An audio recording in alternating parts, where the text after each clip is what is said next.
गौतम बुद्ध की गहरी सीख, कोई अपना नहीं होता। बौद्ध धर्म में गौतम बुद्ध की यह सीख बहुत गहरी है। ये हमें जीवन के एक महत्वपूर्ण सत्य की ओर ले जाती है। सब कुछ अनित्य है, रिश्ते, भावनाएं और यहाँ तक कि हमारा शरीर भी स्थायी नहीं है। इस कथन का क्या अर्थ है? अन्योन्याश्रित अस्तित्व। बुद्ध ने हमें बताया कि सभी चीजें एक दूसरे पर निर्भर हैं। कोई भी व्यक्ति या वस्तु स्वतंत्र रूप से मौजूद नहीं है। इसलिए जब हम किसी को अपना कहते हैं तो हम वास्तव में एक ऐसे संबंध का वर्णन कर रहे हैं जो समय के साथ बदल सकता है। अहंकार का त्याग। ये सीख हमें अहंकार से मुक्ति दिलाती है। जब हम किसी को अपना मानते हैं तो हम स्वयं को केंद्र में रखते हैं और दूसरे को अपनी संपत्ति मानते हैं। ये लगाव हमें दुख और निराशा की ओर ले जाता है। अन्य सभी के प्रति करुणा। इस सीख से हमें सभी जीवों के प्रति करुणा और सहानुभूति विकसित करने में मदद मिलती है। जब हम समझते हैं कि सभी एक ही हैं, तो हम दूसरों के दुख को अपने दुख की तरह महसूस करते हैं। इस सीख का जीवन पर क्या प्रभाव पड़ता है? शांति और खुशी। जब हम इस बात को स्वीकार कर लेते हैं कि कोई भी स्थायी नहीं है, तो हम अनावश्यक लगावों से मुक्त हो जाते हैं। इससे हमें मन की शांति और खुशी मिलती है। अधिक मजबूत संबंध। जब हम किसी को अपना नहीं मानते बल्कि उनके साथ एक गहरा संबंध बनाते हैं, तो हमारा रिश्ता अधिक मजबूत और स्थायी होता है।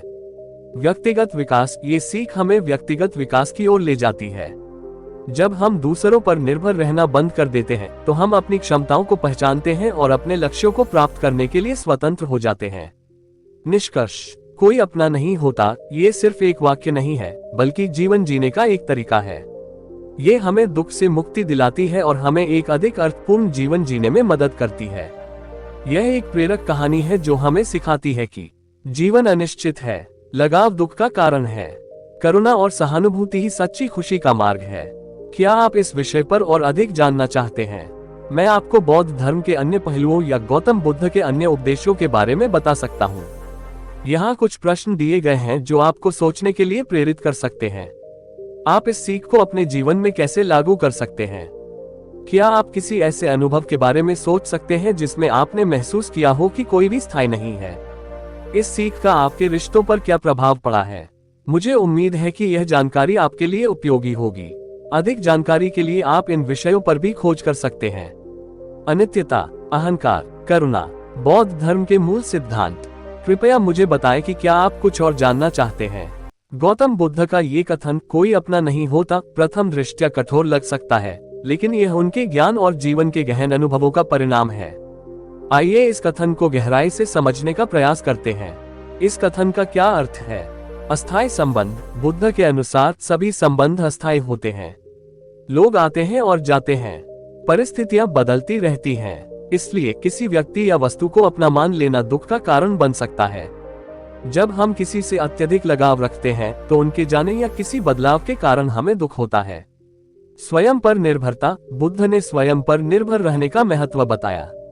उन्होंने कहा कि अंतिम रूप से हमें अपने सुख और दुख के लिए स्वयं जिम्मेदार होना चाहिए। दूसरों पर निर्भर रहने से हम दुखी हो सकते हैं।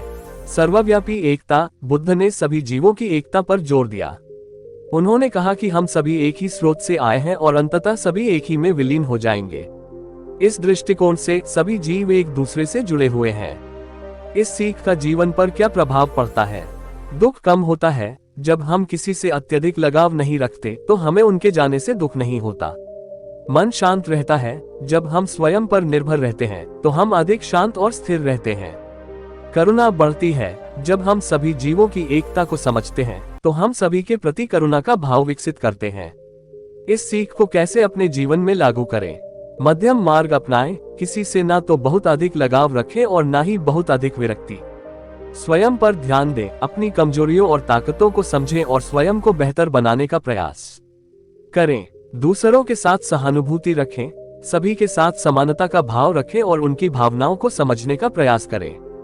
निष्कर्ष, गौतम बुद्ध का ये कथन हमें जीवन के सत्य को समझने में मदद करता है। ये हमें दुख से मुक्ति दिलाने और एक अधिक शांतिपूर्ण और सार्थक जीवन जीने का मार्ग दिखाता है। क्या आप इस विषय पर और अधिक जानना चाहते हैं? आप गौतम बुद्ध के अन्य उपदेशों के बारे में जानना चाहेंगे। आप ये जानना चाहेंगे कि इस सिद्धांत को आधुनिक जीवन में कैसे लागू किया जा सकता है। कृपया मुझे बताएं।